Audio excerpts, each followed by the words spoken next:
A gente está aqui com o Rafael Branco, diretor da ADESC, que também está por dentro desse apoio do governo do Estado aos clubes do Cariri. O que é que o senhor pode falar sobre isso, Rafael? Primeiro, dizer sobre a orientação do nosso governador Eumano de Freitas, do secretário da Casa Civil, Chagas Vieira. Tivemos a reunião a semana passada, no qual a DESC participou dessa reunião e foi oferecido, né, orientado para que a DESC possa, junto às empresas, porque hoje, Tony, quem tem incentivo do Estado, ele tem por obrigação uma contrapartida de ajudar projetos sociais.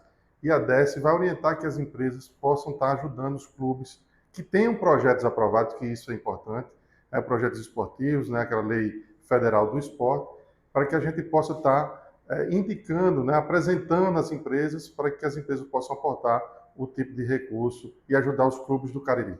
Então, isso pode acontecer já no início do ano que vem?